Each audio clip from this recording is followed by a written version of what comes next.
All right, Ed. So the podcast is called Life by Design, and it's all about helping people build a life they've always wanted. Cool. And when I think about building a life someone's always wanted, I think about who they are, what they're doing, where they live. Yeah. And we're sitting here in Laguna Beach on the ocean in this amazing house. And this is kind of a life that you designed. Yeah, that's for sure. Right? So what a lot of people don't understand, there's a lot of struggle before you get to the success. So today I kind of want to talk about you can't really enjoy the success without the pain and the struggle. Sure.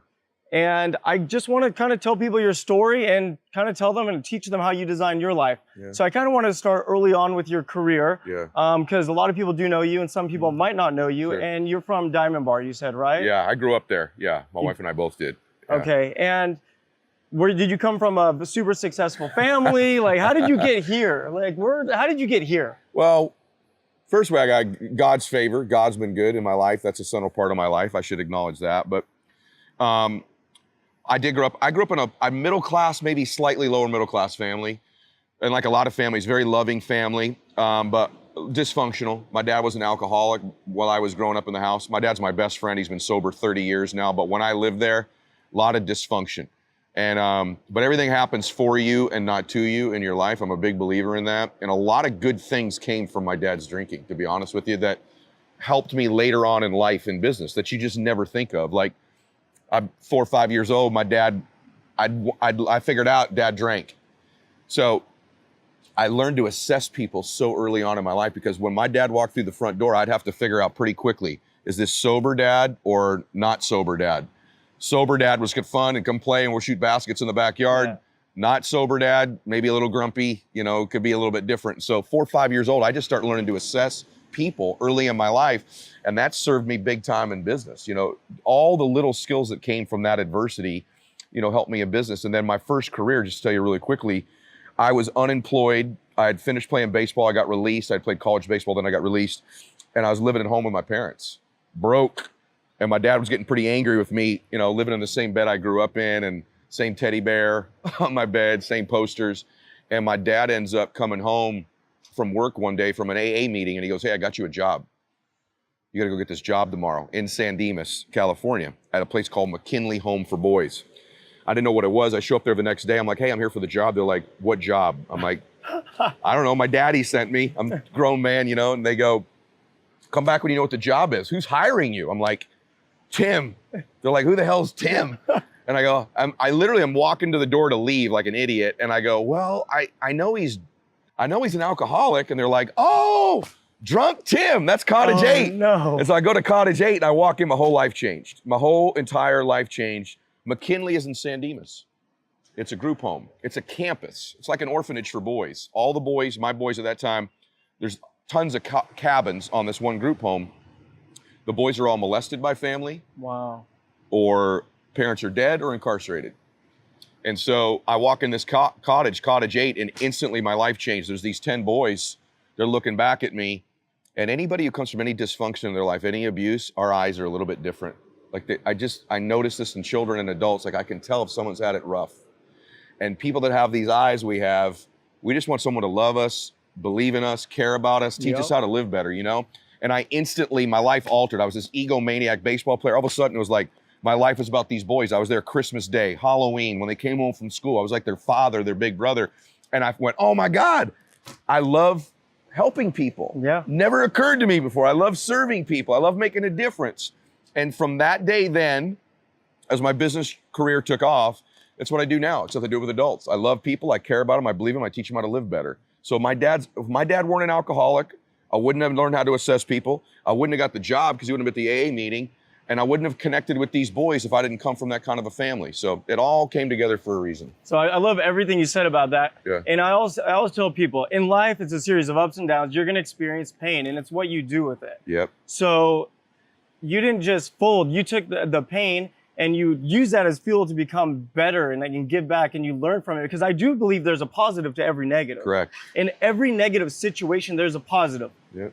I know this isn't about me. My divorce broke me. Yeah. I don't know if you see these eyes, but I've gone through some things myself. Yes. And I appreciate every single moment today because I no longer feel the way I felt.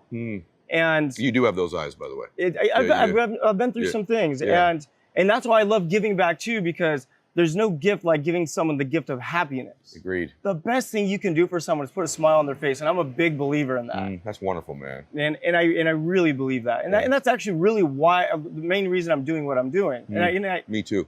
And I love it. Like I love it. Like you said earlier, right? You said you don't have to do this. Like you're here, right? But you want to do, and it's a great feeling to give back and really help people. Yep.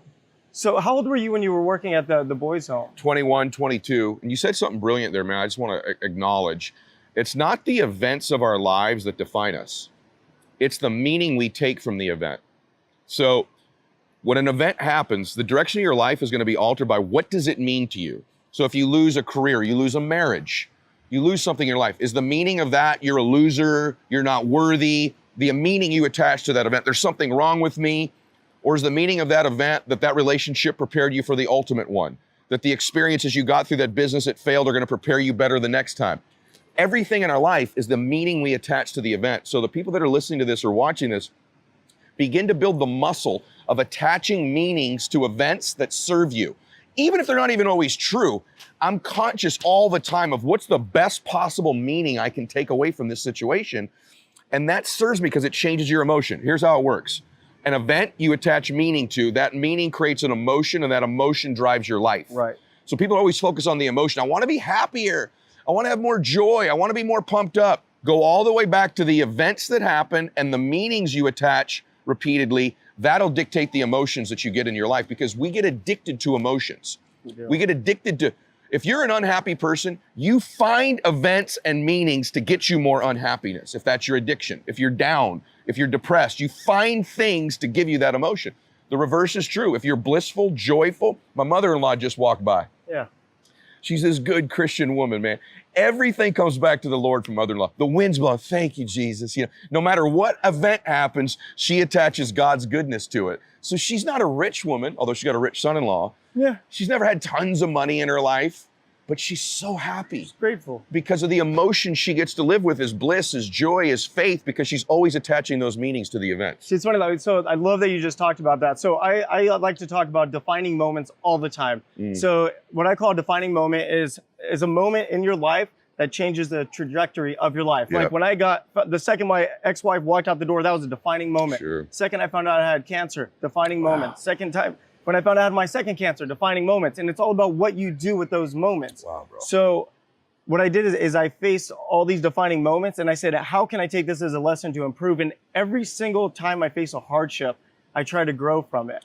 And people see us happy. Like, I'm not happy all the time. You're not happy all the time, but we do our best to be happy. Correct. And the road to success is a series of ups and downs. It's a struggle. Absolutely. And it's all about what you do with it. So before you worked in the boys' home, you were big into baseball. You were playing college baseball. Yep. And so I played a lot of baseball too. Baseball was my obsession most of my life. I thought I was going to be a professional baseball player. I thought all these great things were going to happen. My shoulder went bad when I was 16 years old. I could not pitch anymore. Like my nerves were just done. Shot. Wow. And I remember being devastated. Yeah. And you made it farther than me with baseball. So when you found out you weren't going to be playing baseball anymore, you said you didn't have a backup plan. Yeah, I did not. That was devastating. Again, for me, it was the meaning I attached to it. I had to get real. The truth of the matter is, you know the truth? I was just telling my son this. He's a competitive golfer. He goes, Dad, like, if you could go back and talk to your younger self when you're playing ball, what would you tell yourself? It's a pretty good question. And I said, I'm going to tell you the truth, Max. I never really believed in myself. I never really believed I was that good. And when I was doing well, I thought it was a fluke. Maybe a lot of people can relate to this, even in life, even when business starts going, you're like, I'm not this good. They're going to figure me out soon. And when I played baseball, it was always, I always struggle with my own confidence in myself. I wish you could go back and go, hey man, you're effing good. You can hang with these guys. You're as good as anybody. Because that lack of belief in myself, it caused me to just hold a little bit in reserve all the time, a little bit of effort in the tank. And when it ended, I committed to myself that once I go into business, I'm going to outwork everybody. Yeah. I'm going to bust my ass at everything I do. I'm going to work on my self-confidence because it doesn't come naturally for me. I got to work. How do I become more confident? How do I change my identity? Because my lack of confidence and identity caused me not to give it everything I had. And that's why that career ended. And so I attached the right meaning from it. I had to get better. And I was honest with myself about it. And that was like one of my defining moments is when baseball ended for that reason. So no, I love everything about that. I mean, so I feel like mindset is so important. And I also feel like as you become more successful at anything you do, your mindset becomes more powerful. Yeah. So a lot of people will say, oh, Ed, you've already done this, you've already done that, but you didn't wake up there. It was a struggle, but you had to believe in yourself to get to where you got. Big time. And that's why I'm such a big believer on mindset, because that's the most important tool. You don't have to be the smartest guy. You don't have to be the fastest guy. You just have to be the one that's willing to believe in yourself and show up. Yeah, and work on it. Don't you think? Like, it's a muscle. Like, I think when you see someone like you or I, and I really appreciate your vulnerability about the challenges you have too. I have them too. I connect with people who don't want everybody to believe they're perfect, because none of us are, right? I'm a man. I'm a flawed man, right? But it's a muscle. When you see someone who's got self-confidence like you have, or maybe they think I have it, you know what you ought to notice with someone like me, at least I can say, is that I'm this way because I had to work so hard to even get to a baseline of a normal person. My natural self-esteem, self-confidence, my life experience had me really low, man. So I had to learn the strategies and techniques and read the books and go to the events and now follow the right people on social media, for those of you. I had to learn how to build this, like you build a bicep. I had to learn how to build my mindset, my identity, who I believed I was.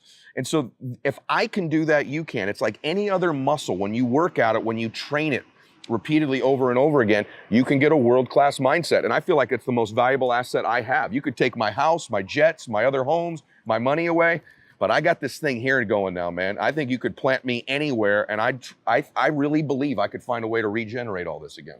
Because you can. Yeah. because once you do it once, you can do it twice. If you can do it twice, you can do it 3 times. Yeah. So what I really want to know. Yeah. So you grew up, you were young, your dad was alcoholic, you grew up in Diamond Bar, middle class, you did all these things. Yeah. And then you got to where you got. Right. So my question is, how in the world did you go from where you got to, like, how did you get that mindset? How did you believe in yourself? And I want this for me, because even myself today, I'm trying to get better. I really am. Yep. How did you change as a person? Was it the boys' home? Like, what was it? It's a great question. Because I started to get into, well, once these boys looked at me like, hey, maybe some of you that have a job, you know, there's people looking at you now, you're like, they don't know how screwed up I am, you know? So these boys would look at me like, you know, I want to be more like you. And I thought, I'm fooling these boys because they're young, but I really don't feel good about myself. I'm really not got strong mindset. And so I dove into personal development. Tony Robbins, other people like that, reading the books, working on the techniques, except I really worked at this stuff, right?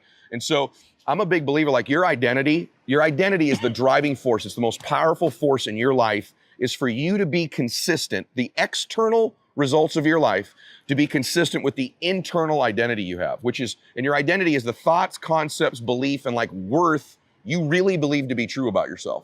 And what it is, it's like a thermostat. Right over there on the wall, there's a thermostat on that wall. It regulates the temperature in that room. It's set at 75 degrees. Yeah. No matter what externally blows in that room, if it's cold air, you know, 50 degrees of cold air, the thermostat kicks in and heats the room to 75 degrees. If a bunch of hot air blows in there, like if I'm talking a lot, right? Yeah. 90 degrees of hot air, the air conditioner cools that room back to 75 degrees. That's your identity in your life. That's why over and over in your life, maybe you've been in a good relationship, and then it's not so good and it ends. You got 90 degrees of love in your life, but you think you're worth 75. You will unconsciously turn the air conditioner down and cool it back. Maybe you've made some money in business and it's gone really well. You got 100 degrees of money, but you still believe you're a 75 degreeer. It'll seem coincidental. Your car breaks down, someone needs a loan, a client cancels. All of a sudden you're back at 75 degrees. This thing, this invisible force called your identity, drives every single thing in your damn life. It's the thing, right? I'm here because I moved from 75 to 90 to 120 to 150. And I did it, to answer your question, I did it through 2 things. One, my self-confidence comes from something very simple that nobody teaches. Self-confidence is a very simple process. It's the habit of keeping the promises that you make to yourself. Yes. That you make to you, not to other people, that you make to yourself. Simple things like what time you're gonna get up, how many phone calls you're gonna make in a day, delivering on commitments. When you meet someone with self-confidence, here's what they are. Self-trusting people. They trust themselves. You meet someone that lacks self-confidence, this is someone who's consistently broken promises they make to themselves. Okay, I love this because I just spoke about this. Okay. Like, I did. So, but mine, it was about competition. Like, I don't compete against others, I compete with myself, meaning I compete that I'm gonna wake up at 5:30 a.m. tomorrow and go to the gym. Yeah. I'm gonna go make 600 phone calls when I was young. Yes. So that's how I built my confidence. Me because too. I would hold myself accountable to my own goals. Bingo. It's not So you're important. failing yourself. You are. It's not just doing the action, it's being intentional and aware of giving yourself the credit. It's like a deposit in the bank account of your confidence. I did it. I did it. I did it. I did it. All of a sudden, you transform yourself, man. So I'm a self-confident person because I didn't used to be. I started just keeping promises to me. What time I got up, what I was gonna eat, when I worked out, how many phone calls, what I was gonna do, where I was gonna be. All of a sudden, when you keep the small promises, check this out, everybody. When you keep the small ones repeatedly and you stack those, you start keeping the big ones. Yeah. You can't keep the big ones if you don't keep the small ones. That was one. Two, I'm massive, and I know you are too, man. That's why I'm glad we've met, because I followed you for a while. You followed me. We're gonna be friends. And one of the reasons we're gonna be friends, one, I like you, but two, I'm addicted to adding people to my life who live at high temperatures, because your thermostat is altered by the proximity of other people around you. Yes. You always hear, you're who the 5 people are you hang around in your life. Great, why? Here's why. Proximity has power. Let's just use finances. If I'm a 75 degreer financially, and I am repeatedly hanging around 120 degrees financially, they heat me up to about 100. Yes. Okay? In faith, I'm struggling with my faith. I'm a 75 degree. I start surrounding myself with good, godly men that live at 150. I become a 125er over time. So proximity to great mentors, not just mentors, friends in my life. Not all of them are directly mentoring me. In fact, friends have more influence than mentors. Just like at school, your kids, their teachers have influence, that's a mentor, but their friends is really who they become. And what people don't realize, like, this is fun. Yeah. Having a good circle is fun. It's awesome. Like, it doesn't matter what someone wants to do in life. If they want to be like in fitness, have like the best fitness group. If they're into cooking, have the best chefs around you. Like in our space, like this is the life that I'm chasing. This is like my dream, right? Yes. And it's all about who you surround yourself with. And here's one thing. Like I'm noticing you're talking about helping the young boys when they were struggling. Yep. It sounds like they helped you build your confidence. They were like the first base of baseball. They were the greatest gift of my life, bro. Right. You asked me for the greatest gift of my life is my faith and my family. After that were those boys, because it was the first time where I had to be better. Yeah. Like being put in a leadership position, you have to be better, right? For them. For them.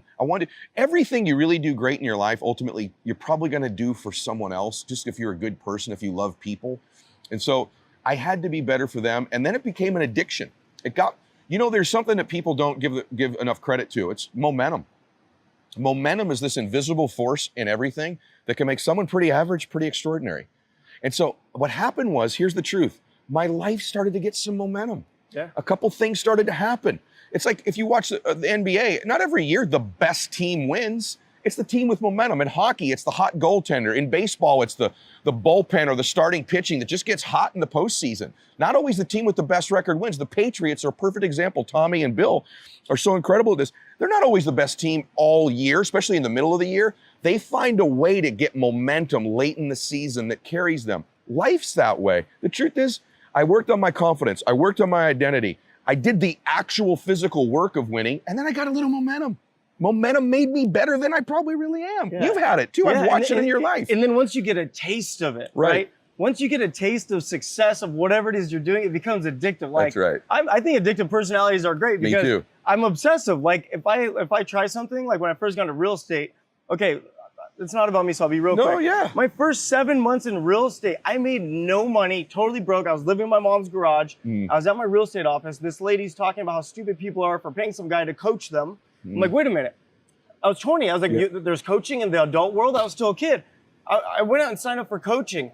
120 days later from the day I signed up, I made $120,000 in commissions. Wow. Moved from my mom's garage to that $1 million house. And because I got a taste of it. My gosh. So like what I love about you is you got a taste of being a leader, and all of a sudden people are looking up to you. And guess what? You hold yourself accountable. Yep. And when someone's looking up to you, you know that job's important. Like it's a really important job. Brother, I love that, because I got to tell you, I just got to feel like we have such a good rapport.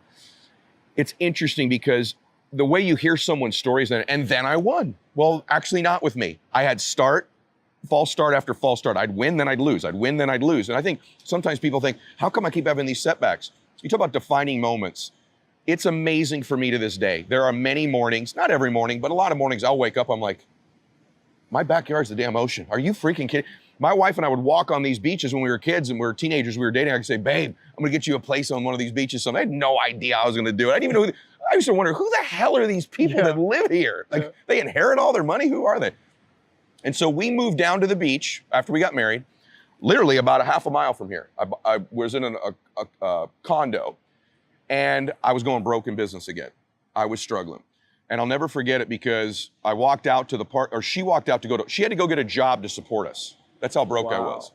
And she came back in, she goes, babe, you're not gonna believe this. On top of everything, my car got ripped off last night.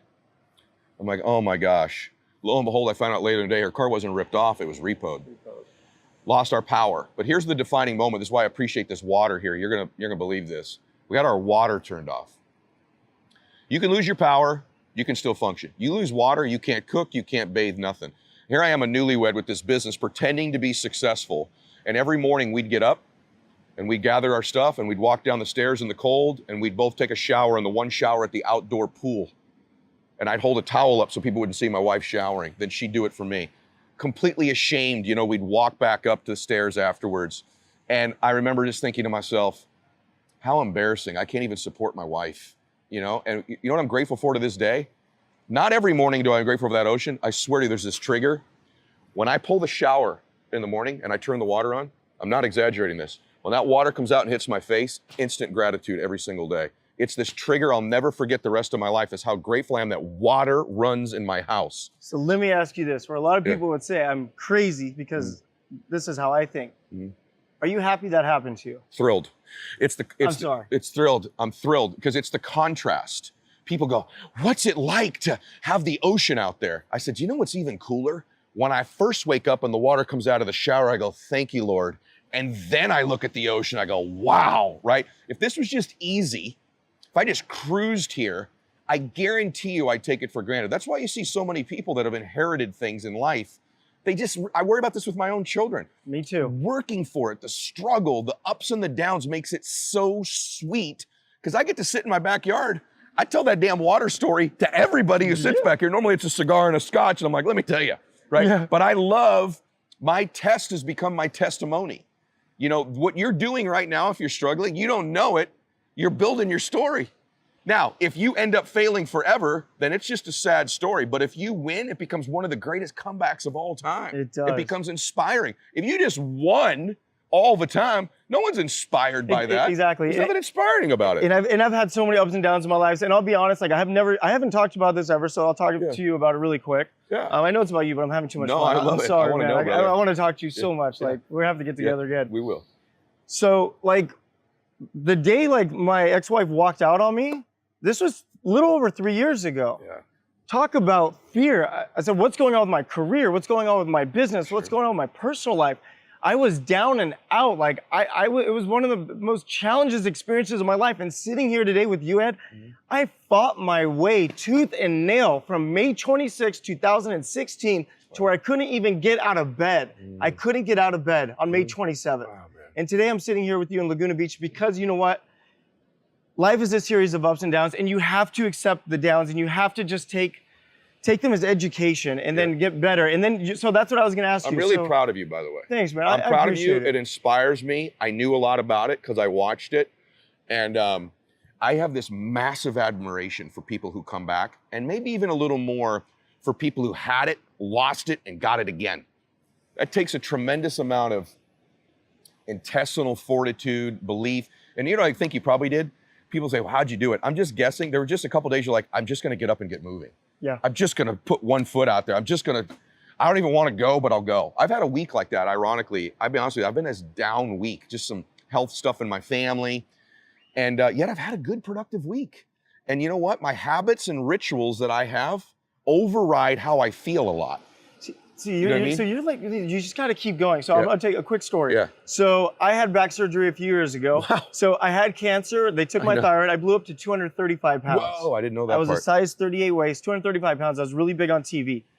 Right as I got better, a few months after I went through radioactive iodine, all my recovery, I hurt my back. I dropped to 168 pounds. Ooh. For 10 months, I was taking Percocet and Vicodin and Dilaudid. It was the worst experience of my life. had my surgery, complications. Here's the point. Wow. I was stuck in a bedroom at my house. I couldn't move, and I needed to get going. For 6 weeks, I laid up in bed. Wow. So I told myself, I was watching the TV show Intervention. Yeah. And I'm seeing these people recover, grow. And I said, screw this shit. I'm gonna walk to the front of my house, the farthest I was gonna walk. Wow. And I was hunched over, and I was literally alone, hobbling. I'll never forget this moment. Wow. And I made it to the front of my house, and I said, you know what? My friend John lives 4 doors down. I'm gonna walk to his house. I ended up walking 2 miles. At the end of my walk, I was standing straight up. Oh my gosh. Bro. Because the blood started flowing through my body. Yeah. And it created the heat, and all of a sudden, I was back. You got moving. Like that. Dude, I just got chills right there. Yeah, actually I did too, just talking about it. Because I remember these moments. Your story's so good. We have so many good moments. Makes me think of something. I had this guy I'm coaching right now, a very well-known guy who is where you were in bed. Not because of physical, because of mental. And I told him the other day, I said, brother, I can't help you steer a parked car. We have to get driving again. If we'll just start driving again, I can help you with the directions, right? And what you did that day is you moved the parked car. And that's what most people listening to this, it's like, hey, I know you're down. I know things are struggling. You got to get moving, man. You got to get up. You got to, because here's the thing. Here's the truth. You're going to get up eventually. Yeah. Do you know that? Like, you're not going to die laying there. Yeah. You're going to get up. Yeah. So let's just get the fuck up right now. Excuse my language, right? But let's just let's get up right now. Like, you're going to get up anyway, eventually. You might as well do it right now. Let's just get moving now. And you're just delaying the inevitable anyway. Sometimes I want to shake people because I want them to know the truth. It's like, just give it 3 weeks. Yeah. 3 weeks, wake up at the same time every day, eat the same meal, go to the same gym, just for 3 weeks. And I promise you, if you can go 3 weeks, your confidence will double. Totally agree with you. Everything you're feeling will improve. Yeah, the cool thing about being really down is it is easier to create momentum with simple things. It's like, if you were rocking and rolling, you getting up and walking 2 miles would have done nothing for you. So there is an advantage to have nothing going good. That momentum thing we talked about earlier is a lot easier to create because it's so bad, right? So if things were good, you getting up and walking to your front door and then walking to your buddy's house and be like, well, whatever. Yeah. But because it was so bad, it allowed that simple step to be a massive momentum catalyst. Yeah, and that's why pain is part of the process, and that's why you can't enjoy success as much without that pain. Yeah. So like I made that $120,000, and it wasn't 1120 days, it was 90 days. I was wrong, it was 3 months. It was life-changing. That's like crazy. 20-year-old kid living in Buena Park in my mom's garage. That's big bucks too. Like overnight, like I moved in this big house. I thought, I made it. I was like, whatever. I had no furniture. I slept on a mattress on the floor. I remember I got new carpet.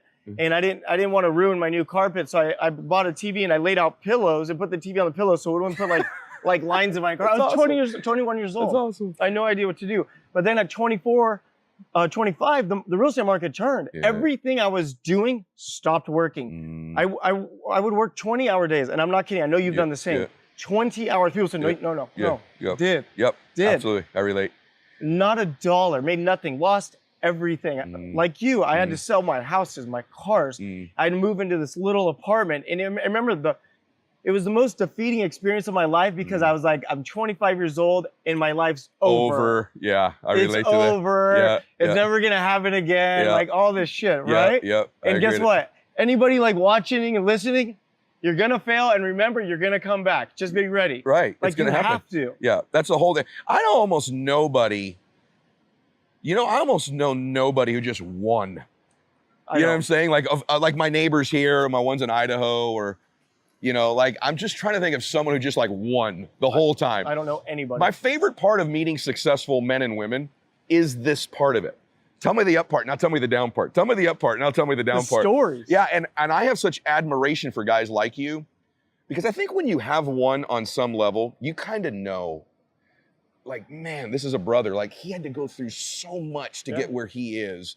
I just have this instant admiration for people. And now hearing yours, it's like 10 times. I didn't know. I knew the cancer. I knew about your divorce, but I didn't understand the extent of all this. Yeah, so many different things. Like, in life's a battle. Okay, so we're talking about pain, right? So you grew up, it's got to be rough, alcoholic father. You had struggles. You couldn't afford your water, all these different things. And what would you say was the most painful thing you've ever been through? Wow. I may be going through it right now. Probably now. My dad's really sick. And my dad is my best friend.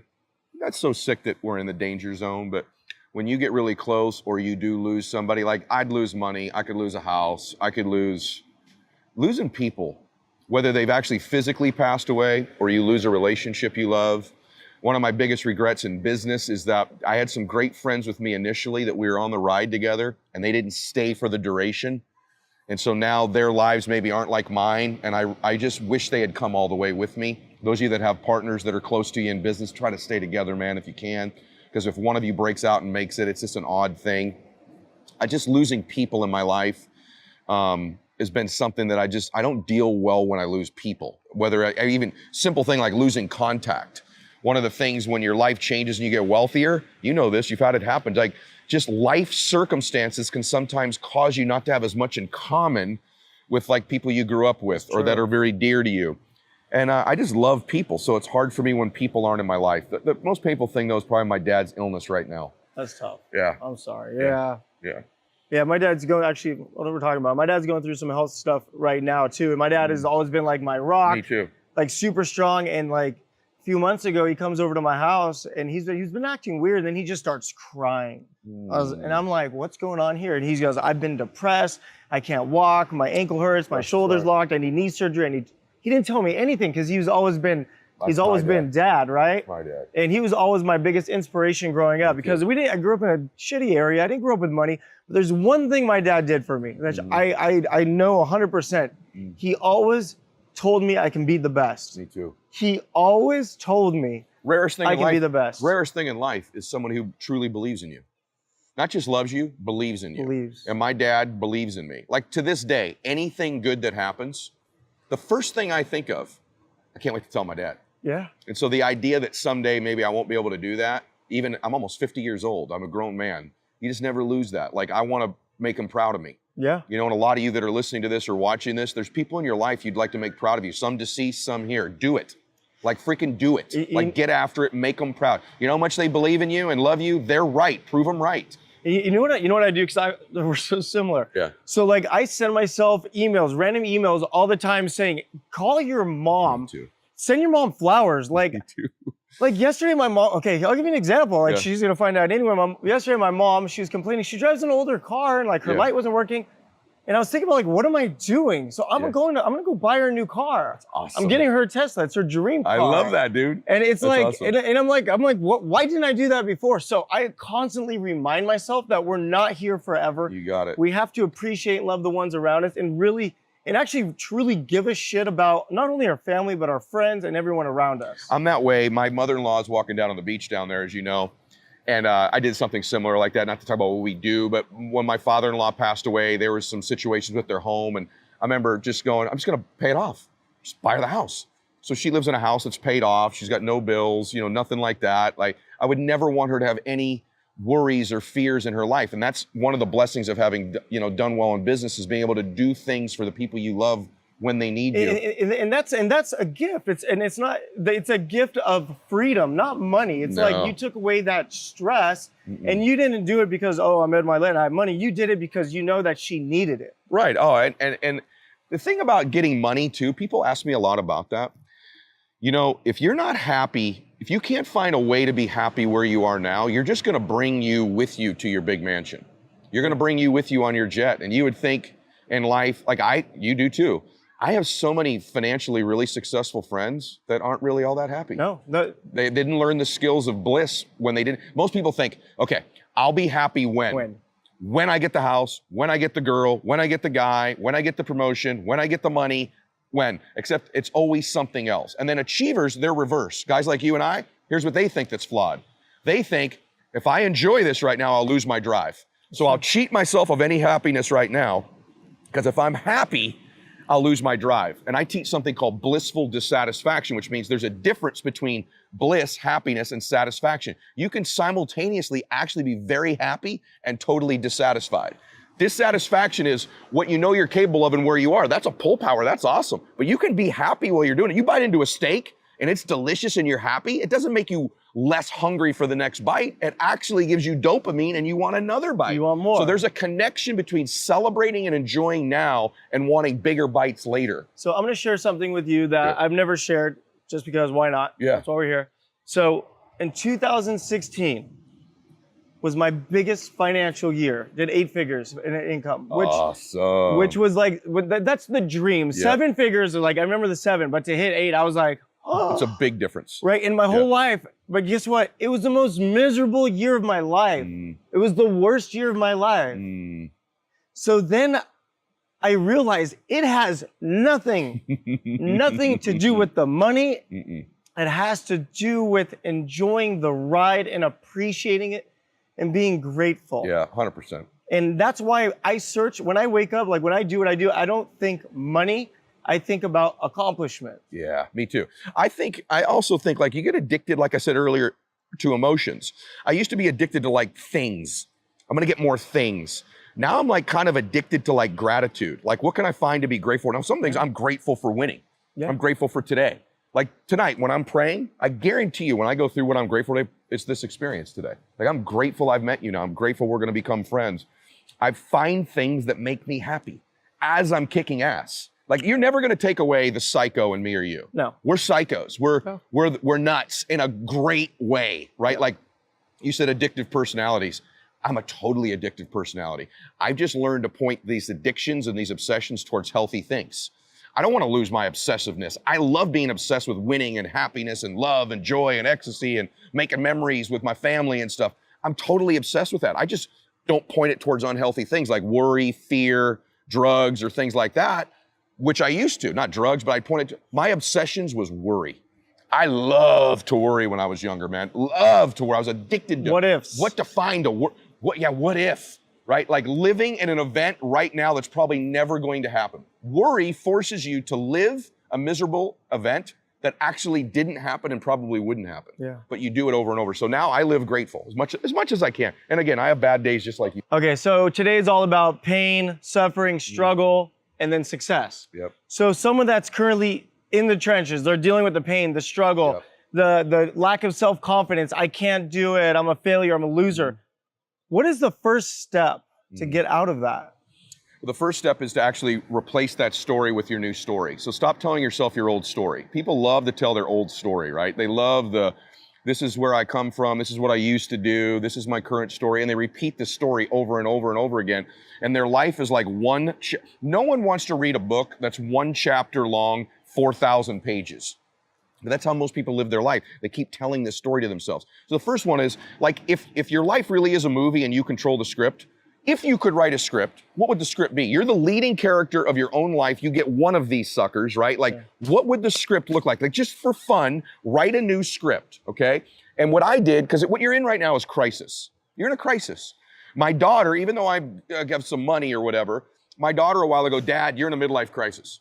And I'm like, I am? And she said, yeah, you're in a midlife crisis. What say that? She goes, come on, Instagram, you're like, your beard, you're dying, like, you're just like, come on, you're midlife crisis. And I'm like, you know what, honey? My daughter will say anything, I go, you're totally right. I am. Maybe. And the truth is, I was in a crisis when I was 25, and I was in another one when I was 30. I'll always be in a crisis to get to the next version of me. I don't want the 48-year-old me to be exactly the same as the 47-year-old. In your body, you replace your lung tissue like every 8 days. You replace your intestinal lining like every 7 days. You're constantly replacing yourself physically. You replace your whole skeleton every 10 years. Wow. But people don't replace their identity. So replacing oneself is part of nature, but people stop doing it. My son was little. This is a long answer, but I'll give it to you. Yes. My son was 6 years old. We're at a car wash. There's this guy there I'd see every Sunday, kind of a nice dude, but just always there. And he goes, how old's your son? One Sunday, he's reading the paper. And I go, he's 6. And he goes, enjoy the 6-year-old, because when he turns 7, the 6-year-old's gone forever, which is true. And when he turns 8, the 7-year-old will be gone forever. And I looked back at him, I didn't mean to be rude, and I said, sir, when did that process stop for you? What age? And he just stared back at me. And he goes, I don't know, but it did. I said, you ought to figure that out. For most people, somewhere in their early 20s, mid 20s, I don't know when it is, sometimes it's 30s, all of a sudden, the 30-year-old's just like the 31-year-old. The 31-year-old's just like the 32-year-old. It's just the same person every year. They stop. And I made this decision that I think when I die, I'm a Christian. I think that I want the Lord to go, well done, good and faithful servant, right? But here's what I think he does. I think when you're done, he goes, let me introduce you to the man you were born to be. And you get introduced to the ultimate destiny version of you, like your identical twin. And he's gonna go, this is who you could have been. This is the man you could have become, the places you could have been, the people you could have helped, the memories you could have had, the things you could have seen, the things you could have done. Meet him. And my dream, heaven to me, would be that when I meet that guy, we're identical twins. Hell would be we're total strangers. You imagine meeting who you could have become, I got chills, and you're total strangers. So for me, what I'd recommend, every decision I try to make is I ask myself, is what I'm doing right now putting me closer to that ultimate version of me or not? And where you are right now in the long story of what your life is inconsequential as long as you end up being that man or woman.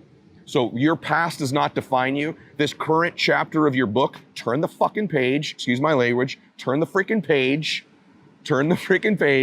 and write a new chapter, because at the end of that book, at the end of your life, you're going to meet who you could have been, and you control whether you meet that person based on whether you change the script. That's what I would tell them. All right, so that was eye-opening for me. I love that. I love when you're talking about going up to the gates of heaven and meeting your twin, meaning you lived your life to the fullest and you lived a life by design. That's right. And that's actually what the podcast is called. So, you know what, man? Enjoyed it, bro. Enjoy you very much. Such a great time. Yeah. And people are going to get a lot of good information out of this, and I just had a blast. And I know you're super busy and you got more stuff going on, but we have to do this again. We will. You're going to do my show. In. I would love that. Then we have to go do a workout together so I can catch you. Bam, let's do it. Like 20 years off.